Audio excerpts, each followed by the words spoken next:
Welcome to Future Vision NEET and JEE Academy. இந்த 20 days சீரீஸில் Tamil medium ஸ்டூடெண்ட்டில் டே 3 நம்ம பார்க்கக்கூடிய டாபிக் அணைவு சேர்மங்கள் இருந்து ஒரு டாபிக் தான் பார்க்க போகிறோம். பொதுவாக அணைவு சேர்மங்கள் அப்படிங்கிறது வந்து பார்த்தீங்கன்னா ஈஸியான ஒரு லெசன் தான். ஆனால் அதில் மொத்தமாக 3 கொள்கைகள் இருக்கும். ஓகேவா? அதில் வந்து பார்த்தீங்கன்னா வெர்னர் கொள்கை, இணைதிறன் பிணைப்பு கொள்கை, படிகப்புல கொள்கை. இந்த ஃபஸ்ட்டு 2 கொள்கை வந்து பார்த்தீங்கன்னா எல்லா ஸ்டூடெண்ட்ஸ் வந்து ஈஸியாக நமக்கு வந்து புரிஞ்சிடும். ஓகேவா?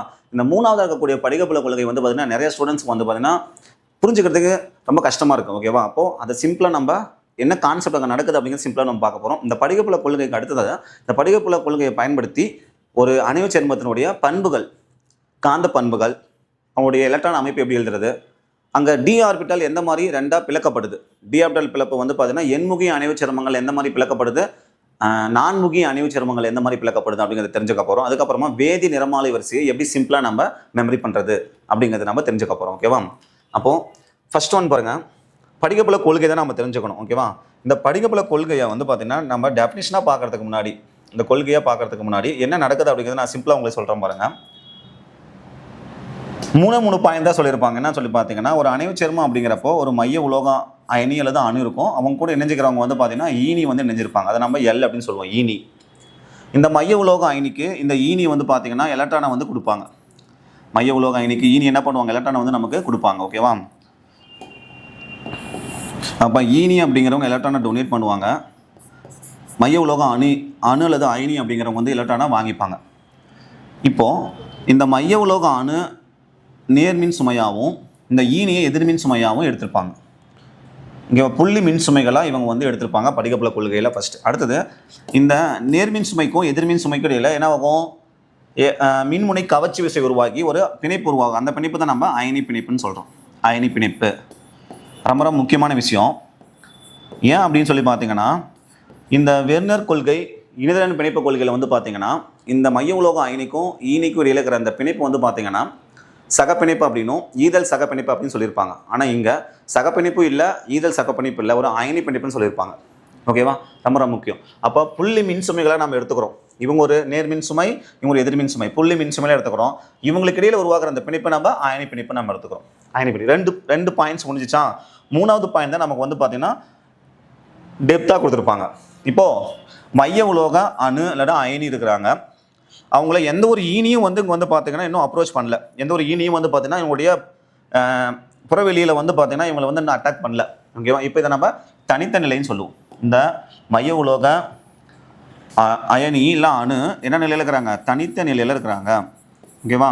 எந்த ஒரு ஈனியும் இந்த வந்து இதுவும் கூட வந்து ரியாக்ஷன் ஆகலை. அப்போ இது தனித்த நிலைன்னு நம்ம சொல்லுவோம், தனித்த நிலை. இப்போ இந்த மைய உலோக அணு அல்லது அயனியில் டி ஆர்பிட்டால் இருப்பாங்களா?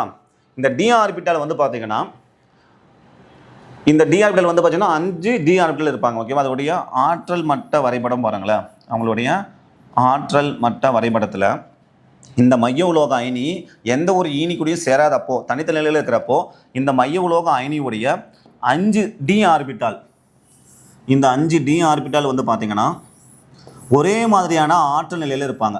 இந்த 5 டி ஆர்பிட்டாலும் ஒரே மாதிரியான ஆற்றல் நிலையில் இருப்பாங்க. இது வந்து பார்த்தீங்கன்னா தனித்த நிலை நம்ம சொல்லுவோம்.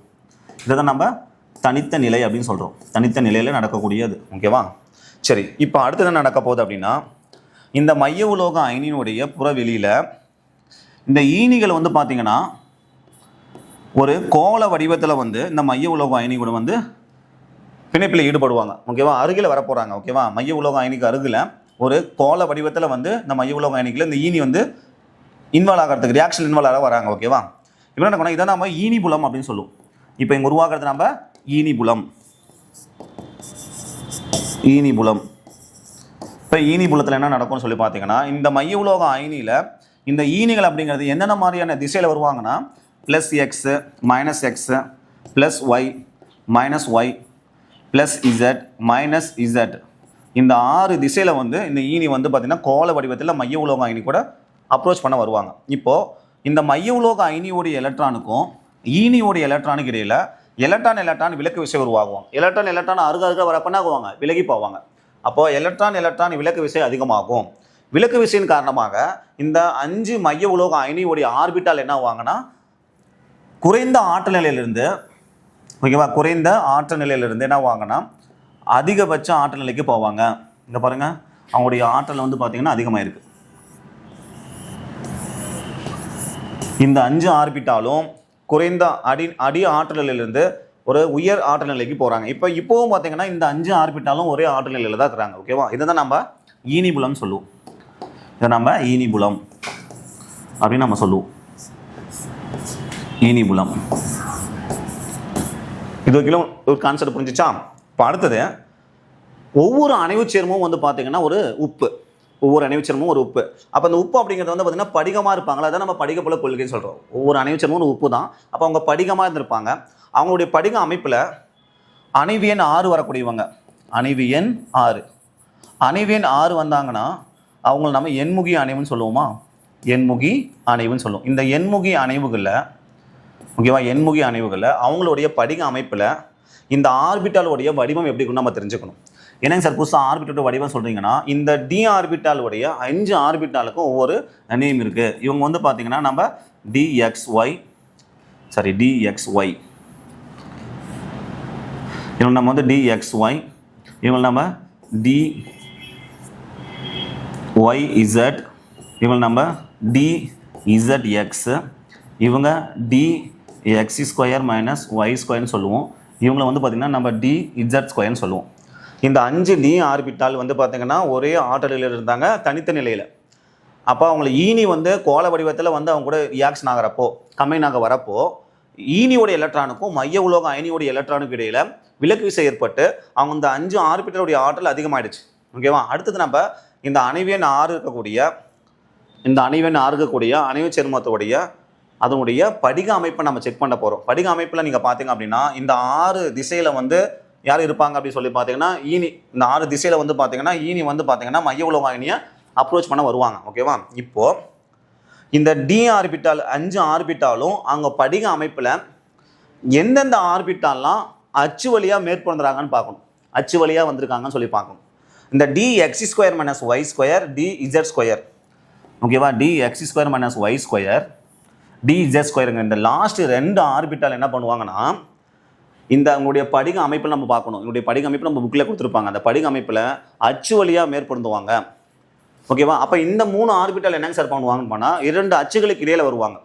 அப்போ யார் அச்சு வழியாக மேற்கொண்டுறாங்களோ அவங்களுடைய விலக்கு விசை அதிகமாவாங்க, அவங்களுடைய ஆற்றல் அதிகமாகிடும், அவங்களுக்கு ஆற்றல் அதிகமாகிடுவாங்க. அப்போது இந்த இடத்துல வந்து பார்த்தீங்கன்னா டி ஆர்பிட்டல் அப்படிங்கிறவங்க 2ஆக பிரேக் ஆவாங்க. டி ஆர்பிட்டல் அப்படிங்கிறவங்க 2ஆக பிளக்கப்படுவாங்க. அதில் வந்து பார்த்தீங்கன்னா இந்த 2 ஆர்பிட்டால் இருக்கிறாங்களா அவங்க அதிகப்படியான ஆற்றல் நிலைக்கு போயிடுவாங்க. இந்த 3 ஆர்பிட்டால் இருக்கிறாங்க பார்த்தீங்களா, இந்த 3 ஆர்பிட்டால், இந்த டி ஆர்பிட்டல் வந்து பார்த்தீங்கன்னா 2ஆக பிளக்கப்படும். எதனால சொல்லி பார்த்தீங்கன்னா இந்த 2 ஆர்பிட்டால் அவங்களுடைய படிக அமைப்பில் அச்சு வழியாக அதோடைய வடிவமைப்பு வருவாங்க. அச்சு வழியாக மேற்கொண்டதுனால விலக்கு விசை காரணமாக என்னுடைய ஆற்றல் அதிகமாகறாங்க. இவங்களுடைய 2 அச்சுக்கு இடையில் அவங்களுடைய வடிவமைப்பு வரதுனால, அதாவது டிஎக்ஸ்ஒய், டிஒய்இசட், டிஇசட்எக்ஸ், இவங்களுடைய வடிவமைப்பு 2 அச்சுகளுக்கு இடையில் வரதுனால, ஓகேவா, இவங்களுடைய விலக்கு விசை கம்மியாகிட்டா ஆற்றல் குறைஞ்சிடும். ஓகேவா? இப்போ இவங்களுக்கு என்ன பேர் சொல்லி பார்த்தீங்கன்னா, இதை தான் நம்ம D2G ஆற்றல் நிலை அப்படின்னும், இதை நம்ம EG ஆற்றல் நிலை அப்படின்னு சொல்லுவோம். ஓகேவா? அதுக்கப்புறமா மொத்தம் இந்த இந்த எனர்ஜி கேப், ஓகேவா, இந்த ஆற்றல் இடைவெளியை வந்து பார்த்தீங்கன்னா நம்ம டெல் ஓ அப்படின்னு சொல்லுவோம். டெல் ஓ. ஓகேவா? அந்த டெல் அப்படிங்கிறது வந்து படிகப்புல பிளப்பு ஆற்றல். டெல் அப்படிங்கிறது வந்து பார்த்தீங்கன்னா படிகப்புல பிளப்பு ஆற்றல். படிகப்புல பிளப்பு ஆற்றல் அப்படின்னு நம்ம சொல்லுவோம். ஓ அப்படிங்கிறது வந்து பார்த்தீங்கன்னா எண்முகி அணைவை நோட் பண்ணுறாங்க. ஓகேவா? ஓ அப்படிங்கிறது எண்முகி அணைவை நோட் பண்ணுறாங்க. ஆக்டாட்னு சொல்லுவோம் நம்ம இங்கிலீஷில். ஓகேவா? சரி, இப்போது இங்கேருந்து வந்து பார்த்தீங்கன்னா இவங்களுடைய ஆற்றல் நிலையை நம்ம தெரிஞ்சுக்கணும். இவங்களுடைய இந்த ஆர்பிட்டால் ஏதாவது ஒரு எலக்ட்ரான் வந்து ஆட் ஆனாங்கன்னா அவங்களுடைய வேல்யூ எவ்வளோ சொல்லி பார்த்தீங்கன்னா இவங்களுக்கு -0.4 டெல் நாட் வேல்யூ வருவாங்க. சரி, -0.4 வர மாட்டாங்க. இவங்களுக்கு பாருங்கள்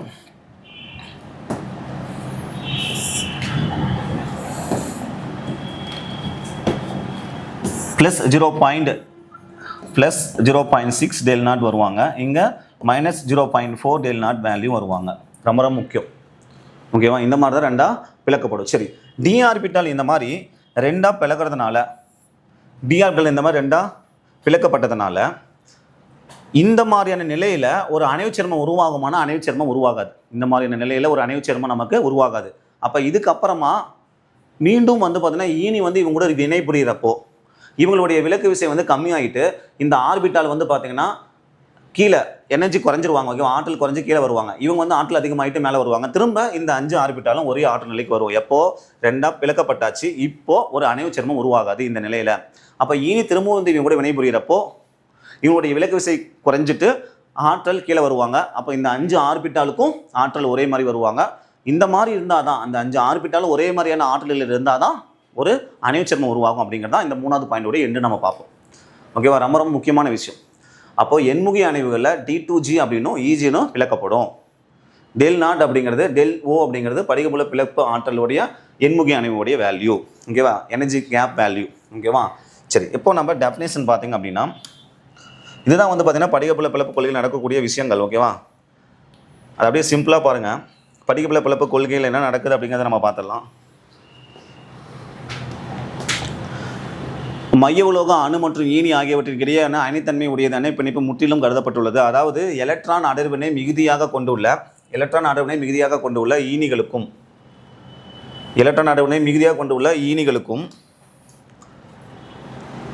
எலக்ட்ரான் அடர்வினை அதிகமாக கொண்டுள்ள ஈனிகளுக்கும் குறை எலக்ட்ரான் தன்மை உடைய மைய உலோக அயனிக்கும் இடையே ஏற்படும் நிலைமின்னல் கவர்ச்சி விசையினால் அயனிகளிடையே பிணைப்பு ஏற்படுகிறது. அதாவது அயனி பிணைப்பு உருவாகுது.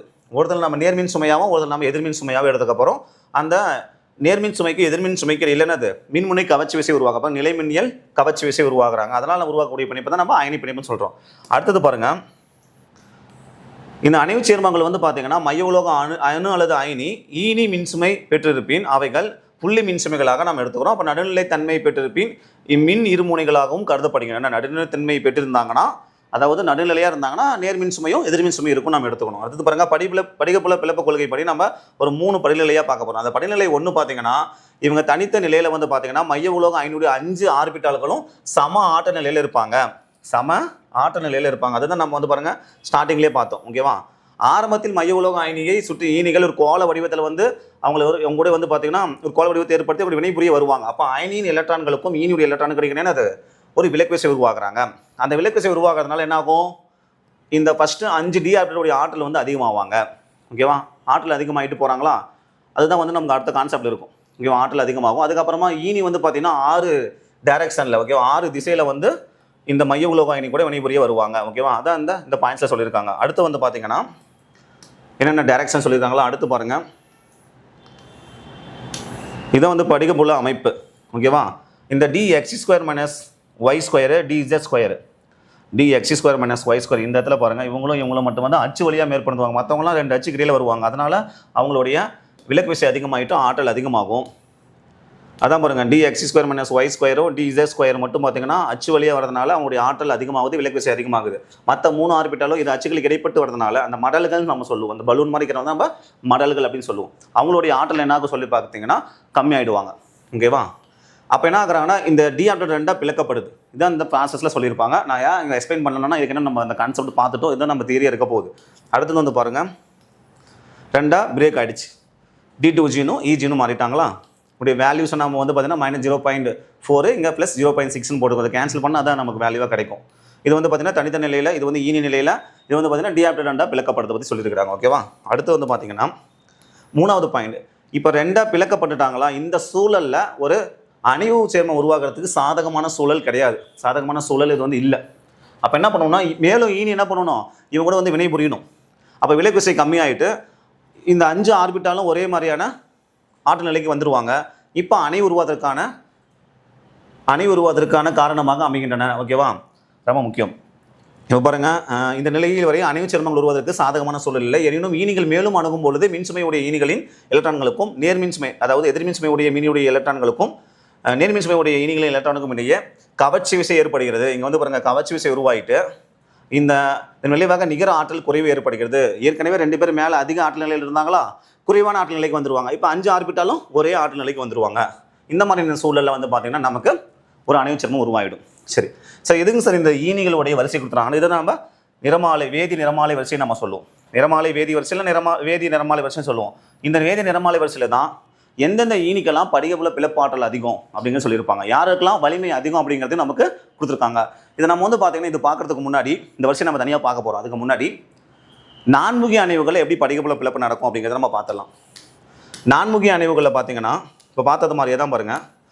ஃபஸ்ட்டு ஒரு மைய உலோக அணு அல்லது அயனியுடைய டி ஆர்பிட்டால், மைய உலோக அணு அல்லது அயனியுடைய டி ஆர்பிட்டால் வந்து பார்த்தீங்க அப்படின்னா தனித்த நிலையில் இருக்கிறாங்க. ஓகேவா? அப்போது ஒரே மாதிரியான ஆற்றல் நிலையில் இருந்திருப்பாங்க. அப்போ ஈனி வந்து கோளபுலத்தில் வந்து அவங்க கூட அப்ரோச் பண்ணுறப்போ அவங்களுடைய இலக்கு விசை காரணமாக 5 ஆற்றலுடைய ஆற்றல் வந்து அதிகமாகும். அதுக்கப்புறம் வந்து பார்த்தீங்கன்னா என்ன ஆவாங்கன்னா, படிகபுல அமைப்பில் வந்து பார்த்தீங்கன்னா எந்தெந்த ஆர்பிட்டாலாம் அச்சு வழியாக மேற்படுத்துகிறாங்களோ அவங்களுக்கு விலக்கு விசை அதிகமாகிட்டு அவங்க அதிக ஆற்றல் நிலைக்கும். யாருக்கு வந்து பார்த்தீங்கன்னா 2 அச்சுகளுக்கு இடையில் வராங்களோ வடிவமைப்பு, அவங்களுக்கு வந்து விலக்கு விசை கம்மியாகிட்டு ஆற்றல் குறையுமா. அங்கே என்ன பார்த்தோம், D2G கீழே வருவாங்க, EG மேலே வருவாங்க. இங்கே என்ன பார்த்தீங்கன்னா 3 ஆர்பிட்டால் வந்து பார்த்தீங்கன்னா ஆற்றல் மேலே வந்துக்கிறாங்க. ஓகேவா? அப்போ இந்த ஃபஸ்ட்டு 3 ஆர்பிட்டாலுக்கும் ஆற்றல் அதிகமாக இருக்குது அப்படின்னா என்ன ஈஸன் சொல்லி பார்த்தீங்கன்னா இவங்களுடைய, அதாவது நான்முகி அணைவுகளை பாருங்கள். நான்முகி அணைவுகளில், ஓகேவா, நான்முகி அணைவுகளில் இவங்க அச்சு வழியாக மேற்படுத்துவாங்க அவருடைய வடிவமைப்பில். அதனால் அவங்களுடைய விலக்கு விசை அதிகமாகிட்டு ஆற்றல் அதிகமாக இருக்குது. இங்கே இந்த dx² - y² dj² உடைய ஆர்பிட்டாலுடைய ஆற்றல் கம்மியாக இருக்குது. அப்போ 2 அச்சுகளுக்கு இடையில் இவங்க வந்திருப்பாங்க. அப்போ ஆற்றல் குறைஞ்சிருக்கும். அப்போ நம்ம அப்படியே மாற்றி போட போகிறோம். அங்கே D2Gன்னு போட்டோமா, இங்கே D2 மட்டும் தான் போடணும், G வரமாட்டாங்க. இங்கே E நம்ம நோட் பண்ணணும். அங்கே நம்ம என்ன நோட் பண்ணியிருப்போம் பாருங்கள், del0 போட்டிருப்போம். இங்கே என்ன போடணும்னா del D போடணும். இது del அப்படிங்கிறது படிகபுல பிளப்பு ஆற்றல், D அப்படிங்கிறது நான்முகி அணைவு. ஓகேவா? அப்படியே அந்த வேல்யூ வந்து மாறி இருக்கு பாருங்கள். இப்போ இங்கே என்ன வந்துடுவாங்க, +0.4 வந்துடுவாங்க, இங்கே -0.6 வந்துடுவாங்க. அதே டயக்ராம் தான், வேல்யூஸ் மட்டும் மாறி இருக்குது. D2Gக்கு பதிலாக D2 வந்திருப்பாங்க, EGக்கு பதிலாக E வந்திருப்பாங்க. இந்த எனர்ஜி கேப் வந்து பாருங்கள், இங்கேருந்து இங்கே பார்க்குறப்போ, அதாவது D2Gலேருந்து இந்த வேல்யூ பாருங்கள் ஸ்மாலராகவும் இங்கே அதிக வேல்யூவாக இருந்திருக்கும் கேப். ஓகேவா? ரொம்ப ரொம்ப முக்கியம். இதில் வந்து நமக்கு கொஷின் கேட்குறாங்க எப்படின்னா, நான்முகி அணைவுகளுடைய படிகப்புல பிளப்பு எப்படி இருக்கும் 4 டயக்ராம் கொடுத்தோம். அதாவது எண்முகி அணைவுகளில் படிகப்புல பிளப்பு இல்லைனா டி ஆப்டல் பிளப்புன்னு கேட்பாங்க. டி ஆப்டல் வந்து பிளக்கப்படுறது எப்படி நடக்கும்னு வடிவமைப்பாக கூட நமக்கு கேட்கலாம். சரி, இதுக்கடுத்து நம்ம என்ன பார்க்க போகிறோம்னா, இந்த வேதி நிறமாலை வரிசை, வேதி நிறமாலை வரிசையை நம்ம பார்த்தலாம். ஓகேவா? வேதி நிறமாலை வரிசை நம்ம முன்னாடி பார்த்தோம்ல, அது எப்படி நம்ம ஈஸியாக படிக்கிறது அப்படிங்கிறத நம்ம தெரிஞ்சுக்கலாம். ஓகேவா? இங்கே என்னென்ன வந்திருக்கான்னு பாருங்களேன். யாருக்கு வந்து பார்த்தீங்கன்னா ரொம்ப ஈனியுடைய வலிமை அதிகம்னா கார்போனைலு, சயனைடு, EN, அதுக்கப்புறமா அம்மோனியா, அதுக்கப்புறம் EDTA, ஐசோதயோசயனேட்டு, அதுக்கப்புறம் வந்து பார்த்தீங்கன்னா வாட்டர் வந்திருக்காங்க, ஆக்சிலேட் அயானு, அதுக்கப்புறமா hydroxido, fluoride, sulphide, chloride, thiocyanate, bromine, iodine. நான் இந்த இடத்துல உங்களுக்கு நோட் பண்ணி காட்டுறேன் பாருங்களேன். இது எப்படி நம்ம ஈஸியாக படிக்கலாம் அப்படின்னா, ஃபஸ்ட்டு ஒரு கான்செப்ட்டு சைனைடு, சரி, கார்போனைலு, அதுக்கப்புறமா சைனைடு, அதுக்கப்புறம் வந்து பார்த்திங்கன்னா EN, அதுக்கப்புறமா NH3 அம்மோனியா, NH3, அதுக்கப்புறம் பார்த்திங்கன்னா EDTA. இது வரைக்கும் நீங்கள் ஒரு கான்செப்டாக நம்ம பார்த்துக்கலாம். எப்படி ஞாபகம் வச்சுக்கலாம்னா, CO அப்படிங்கிறது கார்போனைலுங்கிற ஈனி. இங்கே என்ன பண்ணுங்கன்னா COங்கிறத கோன் ஞாபகம் வச்சுக்கோங்க. கோன் ஒருத்தங்க இருக்காங்க, அவங்க என்ன பண்ணுறாங்க, சைனைடுங்கிறது பாய்சன், இந்த பாய்சனை சாப்பிட்டாங்க. ஓகேவா? அவங்க நம்ம எடுத்துகிட்டு போகிறோம் அப்படிங்கிறத EN வச்சுக்கோங்க. அவங்களை நம்ம எடுத்துகிட்டு போகிறோம் ஹாஸ்பிட்டலுக்கு. ஓகேவா? EN அப்படின்னா ஈத்தேன் 1,2 டயமீன். ஓகேவா? அதான் நம்ம EN வச்சுக்கிறோம். அவங்க எடுத்துகிட்டு போயிட்டு ஹாஸ்பிட்டலில் அவங்களுக்கு அம்மோனியாங்கிற லிக்விடையும் EDTAவும் நம்ம கொடுத்தோம். EDTAவும் நம்ம கொடுக்குறோம். சும்மா ரைமிக்காக ஞாபகம் வச்சுக்கோங்க. அம்மோனியாவும் EDTAவும் நம்ம கொடுக்குறோம். அவங்க சரியாயிட்டாங்க. ஓகேவா? இது ஃபஸ்ட் அட்டம்ப்ட். ஓகேவா? சூசைட் அட்டம்ப்ட் ஃபஸ்ட்டு சரியாயிட்டாங்களா அவங்க. அடுத்து நம்ம என்ன பண்ணுறோன்னா, 2வது அட்டம்ப்ட் அவங்க பண்ணுறாங்க. என்னென்னா, இன்னொரு சைனைடு என்னது, ஐசோ தயோசைனைடை அவங்க சாப்பிட்றாங்க. ஓகேவா? அவங்களுக்கு நம்ம என்ன பண்ணுறோன்னா வாட்டர் கொடுக்குறோம். ஓகேவா? வாட்டர் கொடுத்தோன்னா அவங்க வந்து பார்த்தீங்கன்னா C2O4 2- வராங்களா, ஆக்சிலேட் அயான். ஆக்சிலேட் அப்படின்னா ஆக்சிலேட் ஆகிறாங்க, அவங்க அசைறாங்கன்னு வச்சுக்கோங்களேன். வாட்டர் கொடுக்குறோம், அவங்க அசைறாங்கிறது இங்கே ஆக்சிலேட் அயான்னு வச்சுக்கோங்க. அவங்க அசைறாங்க, அவங்க அசையாமல் இருக்கணுங்கிறதுக்காக நம்ம ஆல்கஹால் கொடுக்குறோம் ஞாபகம் வச்சுக்கோங்க. ஓகேவா? ஆல்கஹால் கொடுத்துட்றோம். கொடுத்ததுக்கப்புறமா அவங்களுடைய ஃப்ரெண்டு யார், ஃப்ளூரின்னு வச்சுக்கோங்க. அவங்களோட ஃப்ரெண்டு அவங்கள பார்க்க வராங்க. யாருன்னு சொல்லி பார்த்தீங்கன்னா சல்ஃபைடும் குளோரைடும் அவங்கள பார்க்க வராங்க. சல்ஃபைடும் குளோரைடும் அவங்கள வந்து பார்க்க வராங்க அப்படின்னு ஞாபகம் வச்சுக்கோங்க. ஓகேவா? இது 2வது அட்டம்ப்ட். 3வது வந்து பார்த்தீங்கன்னா அவங்க என்ன பண்ணுறாங்கன்னா, இதுக்குள்ள பார்த்துட்டோமா, அடுத்து 3வது அவங்க தயோசைனைடு சாப்பிட்றாங்க. அவங்கள பார்க்குறதுக்கு இங்கே புரோமினும் அயோடினும் வராங்க அப்படின்னு ஞாபகம் வச்சுக்கோங்க. புரோமினும் அயோடின் வராங்க. இந்த மாதிரி ஞாபகம் வச்சுட்டா ஈஸியாக நம்ம எழுதிடலாம். சைனைடு சாப்பிட்டாங்க, அவங்க எடுத்துகிட்டு போகிறோம், அவங்களுக்கு அம்மோனியா கொடுக்குறோம், EDTA கொடுக்குறோம், அவங்க சரியாயிட்டாங்க. ஓகேவா? அதுக்கப்புறமா 2வது அட்டம்ப்ட் ஐசோ தயோசைனைடை சாப்பிட்டாங்க. ஓகேவா? அதுக்காக நம்ம என்ன பண்ணுறோம்னா, அவங்களுக்கு வந்து வாட்டர் கொடுக்குறோம், அவங்க ஆக்சிலேட் ஆகிறாங்க, அசையாமல் இருக்கணுங்கிறதுக்காக ஆல்கஹால் கொடுக்குறோம். ஓகேவா? அதுக்கப்புறம் உங்களுக்கு ஃப்ரெண்டு ஃப்ளூரினும், உங்களுக்கு ஃப்ரெண்டு சல்ஃபைடும் குளோரினும் வராங்கன்னு வச்சுக்கோங்களா. 3வது கான்செப்ட் பார்த்திங்க அப்படின்னா, தயோசைனைடு சாப்பிட்றாங்க, புரோமின் அயோடின் உங்களை பார்க்க வராங்கன்னு வச்சுட்டிங்கன்னா ஈசன்யாவது. இதை நம்ம வேதி நிறமாலை வரிசைன்னு சொல்லுவோம். இந்த வரிசையில் தான் ஈனியுடைய வலிமை இருக்கும். இவங்களுக்கு தான் படிகப்புல பிளப்பாற்றலும் ரொம்ப அதிகமாக இருப்பாங்க. படிகப்புல பிளப்பாற்றல் அதிகமாக இருக்கும். இந்த வரிசையை கொடுத்துட்டு இதில் ஏதாவது 4 லிகாண்டு, இது 5 லிகாண்டு கொடுத்துட்டு ஈனிகளை கொடுத்துட்டு யாருக்கு அதிகம் அதோடைய ஏறு வரிசை இறங்கு வரிசைன்னு கேட்பாங்க. படிகப்புல பிளப்பாற்றலுடைய ஏறு வரிசை இறங்கு வரிசை நமக்கு கொஸ்டின் கேட்பாங்க. ரொம்ப ரொம்ப முக்கியம். ஓகேவா? சரி, அடுத்து நம்ம இந்த படிகப்புல பிளப்பு கொள்கையை பயன்படுத்தி ஒரு அணைவு சேர்மத்துக்கு நம்ம எப்படி அவருடைய பண்புகளை கண்டுபிடிக்கிறது அப்படிங்கிறத நம்ம தெரிஞ்சுக்க போகிறோம். இப்போது நம்ம என்ன பண்ணலாம்னா காந்த திருப்புத்திறன் கண்டுபிடிப்போம்ல, காந்த திருப்புத்திறன் காந்தத்தன்மை நம்ம தெரிஞ்சுக்குவோம். நம்ம வந்து படிகப்புல கொள்கையை பயன்படுத்தி நம்ம கண்டுபிடிக்கலாம். எலக்ட்ரான் அமைப்பில் நோட் பண்ண முடியும். இப்போது ஒரு காம்ப்ளெக்ஸ் நம்ம எடுத்துக்க போகிறோம், ஒரு அணைவு சேர்மம் எடுத்துக்க போகிறோம். இரும்பு, இவங்க கூட வந்து பார்த்திங்கன்னா யார் வர போகிறாங்க அப்படின்னா வாட்டர், H2O 6 டைம் வாட்டரு. இங்கே வந்து பார்த்திங்கன்னா 2+ அப்படிங்கிற ஒரு அணைவு சேர்மம்னு வச்சுக்கோங்க. இது வந்து பார்த்திங்கன்னா எக்ஸாம்பிள் 1 வச்சுக்கலாம். அதுவே எக்ஸாம்பிள் 2 இங்கே இரும்பு கூட வந்து பார்த்திங்கன்னா யார் வராங்கன்னா சைனைடு 6 டைமு. இந்த அணைவு சேர்மத்துக்கு மேலே 3- நம்ம போடுறோம். ஓகேவா? இதுக்கு எப்படி நம்ம கண்டுபிடிக்கலாம் அப்படி சொல்லி பார்க்க போகிறோம். இவங்களுடைய காந்த தன்மை, ஓகேவா, அவங்களுடைய காந்த திருப்புத்திறன், அவங்களுடைய எலக்ட்ரான் அமைப்பு நம்ம கண்டுபிடிக்க போகிறோம். இங்கே பாருங்க அணைவு எண் 6, இங்கேயும் அணைவு எண் 6. நம்ம வந்து CF தியரின்னு கொஸ்டின் கேட்டோன்னு வச்சுக்கோங்களேன். CF தியரி படிகப்புல பிளப்பு கொள்கையை பயன்படுத்தி நம்ம கண்டுபிடிக்க போகிறோம் அப்படின்னா ஃபஸ்ட்டு உலோகத்தை கண்டுபிடிக்கணும். உலோகம் யார்? இரும்பு. அவங்களுடைய அணு எண் எவ்வளோ? 26. அவங்களுடைய எலக்ட்ரான் அமைப்பு என்ன வருவாங்க? வெளிக்கூட்டு எலக்ட்ரான் அமைப்பு 3d6 4s2 வருவாங்க. ஓகேவா? 3d6 4s2வா? இங்கே பாருங்கள் அக்வா அப்படிங்கிறது நியூட்ரல் ஈனி, அங்கே 2+ இருக்கா. அப்போ அயன் மேலே 2+ வருவாங்க. அப்போ அது 2 எலக்ட்ரான் இங்கே லாஸ் ஆகிடும். அப்போ 3d6 வருவாங்க. அப்போ இவங்க என்ன சிஸ்டமில் இருக்கிறாங்கன்னா D6 அப்படிங்கிற அமைப்பில் இருக்குது. அப்போ படிகப்புல கொள்கைப்படி இந்த அணைவெண் 6 வந்தாங்கன்னா என்னவா மாறுவாங்க? T2G-ஆவும் EG-ஆவும் மாறுவாங்க. T2G EG-ஆக மாறுவாங்க.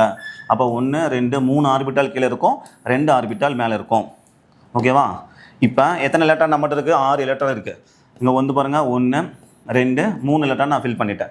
இப்போ 4வது எலக்ட்ரான் இங்கே வருவாங்களா? EG-க்கு வருவாங்களா? T2G-க்கு வருவாங்களா அப்படின்னு ஒரு டவுட் நமக்கு வரும். அப்போ நம்ம என்ன பண்ணணும்னா ஈனியை பார்க்கணும். இந்த வேதி நிறமாலை வரிசையில் ஈனி யாருன்னா வாட்டர், அக்வா அப்படிங்கிறவங்க வந்து பார்த்திங்கன்னா வலிமை குறைந்த ஈனி. அக்வா அப்படிங்கிறது வலிமை குறைந்த ஈனியாக செயல்படுவாங்க. ஒரு சில அணைவு சேர்மங்களில் இந்த அக்வா அப்படிங்கிறவங்க வலிமை மிகுந்த ஈனியாகவும் செயல்படுவாங்க. ஓகேவா? அதாவது 3D மெட்டல் வந்துக்கிறாங்களே, இங்கே 4D மெட்டலோ 5D மெட்டல் வரப்போ இவங்க வந்து பார்த்திங்கன்னா வலிமை மிகுந்த ஈனியாக செயல்படுவாங்க. அது ரொம்ப ரொம்ப முக்கியம். சரி, அப்போது இந்த இதில் வந்து வலிமை குறைந்த ஈனியாக செயல்பட போகிறாங்க. வலிமை குறைந்த ஈனி வந்தாங்கன்னா வலிமை குறைந்த வந்தாங்கன்னா குறை சுழற்சி அணைவு, வலிமை குறைந்ததாக அப்போ வந்து உயர் சுழற்சி அணைவுன்னு நம்ம சொல்லுவோம். வலிமை மிகுந்த ஈனி வந்தாங்கன்னா நம்ம அந்த அணைவுக்கு பேர் குறை சுழற்சி அணைவுன்னு நம்ம சொல்லுவோம். கன்ஃபியூஷன் ஒன்றும் ஆகிக்க வேணாம். லிகாண்டு அந்த ஈனி வந்து வலிமை குறைந்ததாக இருந்துச்சுன்னா இந்த 4வது எலக்ட்ரான் வந்து இங்கே ஃபேர் ஆகாது, இணை எலக்ட்ரானாக மாறாது. எங்கே போகும்னா EG-க்கு போயிடும். இப்போ நான் மட்டும் 6 எலக்ட்ரான் இருக்கா, 4வது எலக்ட்ரான் இங்கே வந்துட்டாங்களா, 5வது எலக்ட்ரான், 6வது எலக்ட்ரான் தான் வந்து இணை எலக்ட்ரானாக வருவாங்க. அப்போது T2G-ல பார்த்தீங்கன்னா 1 2 3 4 4 எலக்ட்ரான் இருக்குது. EG-ல வந்து 2 எலக்ட்ரான் இருக்குது. EG-ல 2 எலக்ட்ரான் இருக்கும். அப்போ இவங்களுடைய எலக்ட்ரான் அமைப்பு வந்து பார்த்தீங்கன்னா T2G-ல 4, EG-ல 2. இப்போது தனித்த எலக்ட்ரானோட எண்ணிக்கை பாருங்கள் 1 2 3 4 வந்திருக்கு. அப்போ தனித்த எலக்ட்ரான் எவ்வளோ? என்னோட வேல்யூ வந்து 4. அப்போ நமக்கு காந்த திருப்புத்திறன் என்ன வரும்? காந்த திருப்புத்திறன் நமக்கு என்ன ஃபார்முலா? μ = √n × n+2 ஃபார்முலாவில் பார்த்தீங்கன்னா என்னோட வேல்யூ வந்து 4. அப்போ என்னோட வேல்யூ 4னா நம்மளுக்கு μs காந்த திருப்புத்திறன் வேல்யூ என்ன வருவாங்கன்னா 4.9ல் வருவாங்க, 4.90ல் வருவாங்க. ஓகேவா? 4.9ல் வந்துடுவாங்க நமக்கு ஆன்சர் காந்த திருப்புத்திறன். அதுவே இந்த அணைவு சேர்மத்துக்கு நீங்கள் பார்த்தீங்க அப்படின்னா இந்த அணைவு சேர்மத்தில் இங்கேயும் நமக்கு இரும்பு தான் வந்திருக்கு. ஓகேவா? அப்போ ஈனியை நம்ம பார்க்கணும். இங்கே பாருங்கள் இரும்பு அப்படிங்கிறவங்க அட்டாமிக் நம்பர் அணியன் 26, வெளிக்கூட்டு எலக்ட்ரான் அமைப்பு 3d6 4s2 வந்துருவாங்க. இங்கே 3+ வந்திருக்கு, ஒரு சைனடுக்கு ஒரு -, 6 இங்கே 3+ வந்துருக்காங்கன்னா இரும்பு என்ன வந்திருப்பாங்க? 3+ல இருந்திருப்பாங்க. 3+ அப்படிங்கிறப்ப இங்கேருந்து 2 எலக்ட்ரான் போயிடுவாங்க, இங்கேருந்து ஒரு எலக்ட்ரான் போயிடுவாங்க. அப்போ நமக்கு என்ன வரும்? Fe3+ அப்படிங்கிறவங்க 3d5 அப்படிங்கிற அமைப்புக்கு வந்துருவாங்க. அப்போ d5 அப்படிங்கிற அமைப்பில் இருக்குது. அணைவெண் 6 நம்ம என்ன பண்ணணும்? T2G EG நம்ம எடுத்துக்கணும். T2Gல 3 ஆர்பிட்டால் இருக்கும், EG-ல 2 ஆர்பிட்டால் இருப்பாங்க. நம்ம என்ன பண்ணோம்? எலக்ட்ரானை இப்போ நம்ம ஆட் பண்ண போகிறேன். 5 எலக்ட்ரான் இருக்காங்களா? இப்போயுமே நான் ஆற்றல் குறைந்த நிலையிலிருந்து தான் உயர் ஆற்றல் நிலைக்கு போகணும். அப்போ 1 2 3 4வது எலக்ட்ரான் EG-க்கு போகுமா T2G-க்கு போகுமானா லிகாண்டு பார்க்கணும், ஈனி பார்க்கணும். ஈனி வந்து பார்த்தீங்கன்னா வலிமை மிகுந்த ஈனி, ஏன்னா அப்புறம் சைனைடு வராங்க. ஓகேவா? வலிமை மிகுந்த ஈனி வந்தாங்கன்னா எலக்ட்ரானை வந்து இணை பண்ணிடுவாங்க. எல்லா எலக்ட்ரானும் இணையானதுக்கு அப்புறமா தான் 6 எலக்ட்ரான் இணையானுச்சுன்னா தான் 7வது எலக்ட்ரான் தான் ஈஜிக்கு போகும். அப்போ 4 5 இங்கே வந்துடுவாங்க. இங்கே போகவே போகாது எலக்ட்ரான். 7வது எலக்ட்ரான் தான் அங்கே போவாங்க. நம்மகிட்ட இருக்கிறது 5 எலக்ட்ரான் இங்கே ஃபில் ஆகிடுவாங்க.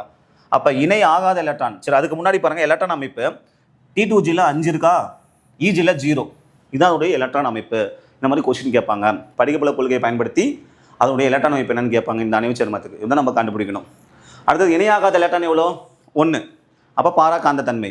அப்போ காந்த திருப்புத்திறன் என்ன வருவாங்கன்னா, காந்த திருப்புத்திறனுடைய வேல்யூ 1.73ல் வருவாங்க. 1.73ல் வந்துடுவாங்க. ரொம்ப ரொம்ப முக்கியம். அதுவே 2 எலக்ட்ரான் வந்தாங்கன்னா இணையாகாத எலக்ட்ரான் 2.83ல் வருவாங்க. 3 எலக்ட்ரான் வந்தாங்கன்னா 4.87ல் வருவாங்க. ஓகேவா? அதுவே 4 எலக்ட்ரான் வந்தாங்கன்னா சரி 3.87ல் வருவாங்க. ஓகேவா? 3 எலக்ட்ரான்ஸ் வந்தாங்கன்னா 3.87 வருவாங்க. 4 எலக்ட்ரான்ஸ் வந்தாங்கன்னா 4.9ல் வருவாங்க. 5 எலக்ட்ரான்ஸ் வந்தாங்கன்னா 5.92ல் வந்துடுவாங்க. 5.92ல் நமக்கு வந்துடுவாங்க. நம்ம என்ன பண்ணணும்னா இந்த கான்செப்டில் பாருங்கள், இந்த மாதிரி எக்ஸாம்பிள்ஸ் கேட்குறப்போ சிஸ்டத்தை நோட் பண்ணணும். இப்போ D1, D2, D3, D4, D5, D6, D7, D8, D9 இந்த கான்செப்டில் பார்த்தீங்கன்னு வச்சுக்கோங்களேன். இப்போ D1 சிஸ்டமாக இருந்தாங்கன்னா T2Gல 1, EGல 0 வருவாங்க. இங்கே T2Gல 2 எலக்ட்ரான், EGல 0 எலக்ட்ரான் வருவாங்க. இங்கே T2Gல 3 எலக்ட்ரான்ஸ், 3 எலக்ட்ரான், EGல 0 வருவாங்க. ஆனால் இந்த D4 சிஸ்டம் வரப்போ 4வது எலக்ட்ரான் இங்கே 3 எலக்ட்ரான் ஃபில் பண்ணிட்டு 4வது எலக்ட்ரான் மேலே போகலாம், இல்லைனா கீழே வரலாம். இப்போது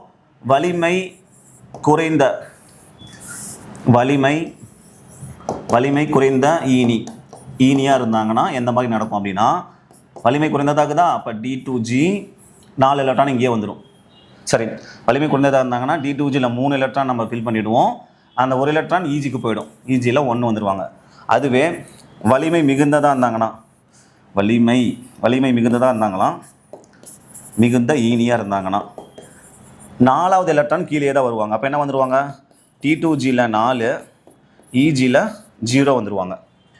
அதுவே D5ஆக இருந்தாங்கன்னு சொல்லி பார்த்தீங்கன்னா D5ஆக இருந்தால் 2 கிடைக்கும். என்னென்ன கிடைக்கும்? வலிமை மிகுந்ததாக இருந்தாங்கன்னா D2Gல 5 வந்துடுவாங்க, EGல 0 வருவாங்க. இது மிகுந்தது. வலிமை குறைந்ததாக வந்தாங்கன்னா T2Gல 3, EGல 2 வருவாங்க. அதே மாதிரி தான் D6க்கும் என்ன வருவாங்கன்னு பார்த்தீங்கன்னா, வலிமை மிகுந்தது எழுதுகிற பாருங்க, T2Gல 6, EGல 0 வருவாங்க. வலிமை குறைந்ததாக இருந்துச்சுன்னா D2Gல 6 எலக்ட்ரான் இருக்கா, D2Gல 4 எலக்ட்ரானு, EGல வந்து பார்த்தீங்கன்னா 2 எலக்ட்ரான்ஸ் வந்துடுவாங்க. இந்த மாதிரி தான் நம்ம நோட் பண்ணணும். அதுவே இப்போ நான் D9 எழுத போகிறேன்னா வலிமை மிகுந்ததாக இருந்தாங்கன்னா என்ன வருவாங்க சொல்லி பார்த்தீங்கன்னா, D2Gல 6 எலக்ட்ரான் வந்துடுவாங்க, EGல 3 எலக்ட்ரான் வருவாங்க. அதுவே வலிமை குறைந்ததாக இருந்தாங்கன்னா இங்கே 3, அங்கே 2, 5, அதுக்கப்புறம் வந்து பார்த்தீங்கன்னா இங்கே 3, 8, திரும்ப அங்கே 1 வந்துடுவாங்க. அப்போது T2Gல 6 எலக்ட்ரான் ஃபில் ஆகிடும். 6 எலக்ட்ரான் ஃபில் ஆகிடுவாங்க. EGல வந்து பார்த்தீங்கன்னா கன்ஃபியூஷன் ஆகும். 1 இங்கே வந்து பார்த்தீங்கன்னா 1 2 3 4 5 சிங்கிள் எலக்ட்ரான் தான் ஃபில் ஆகணும். வலிமை குறைந்ததாக இருந்தாங்க பாருங்கள், இது வலிமை குறைந்தது. 5 வந்துருச்சா, அப்புறமா இங்கே என்ன வருவாங்க? 6 7 8, இங்கே 9 வருவாங்க. ஓகேவா? அப்போது இங்கே வந்து 6, இங்கே வந்து 3 வராங்க. இவங்களுக்கும் EGல 3 வராங்க. ஓகேவா? அதுக்கப்புறமா இதை வச்சு நம்ம என்ன பண்ணலாம்னா எத்தனை தனித்த எலக்ட்ரான் இதை வச்சு நம்ம கண்டுபிடிச்சிடலாம். காந்தத்தன்மை வந்து நம்ம ஈஸியாக கண்டுபிடிச்சிடலாம். இந்த மாதிரி தான் நம்ம என்ன பண்ணணும் அப்படின்னா, ஒரு அணைவு சேர்மம் கொடுத்துட்டாங்கன்னா அந்த மைய உலோக அயனி யாருன்னு கண்டுபிடிச்சி அந்த மைய உலோக அயனியுடைய மின்சுமை நம்ம கண்டுபிடிக்கணும். ஆக்சிஜன் ஏற்ற எண்ணெய் நம்ம கண்டுபிடிச்சிட்டு அவங்களுடைய எலக்ட்ரான் அமைப்பை நம்ம கண்டுபிடிக்கணும். வெளிக்கூட்டு எலக்ட்ரான் அமைப்பை கண்டுபிடிச்சிட்டோம். டி அமைப்பு என்னன்னு கண்டுபிடிக்க போகிறோம். அடுத்தது எலக்ட்ரானை நம்ம வந்து இந்த ஆர்பிட்டாலில் ஃபில் பண்ணுறதுக்கு முன்னாடி ஈனியுடைய வலிமை நம்ம தெரிஞ்சிருக்கணும். அந்த அணைவு சேர்மம் குறை சுழற்சி அணைவு சேர்மமா, மிகை சுழற்சி அணைவு சேர்மமா, உள் ஆர்பிட்டால் அணைவா, வெளி ஆர்பிட்டால் அணைவா, அதுக்கப்புறம் வந்து பார்த்தீங்கன்னா எலக்ட்ரான் இணையாக்கக்கூடியவங்களா, எலக்ட்ரானை வந்து தனித்த எலக்ட்ரானாக மாற்றக்கூடியவங்களா அப்படிங்கிறத தெரிஞ்சிருக்கணும்.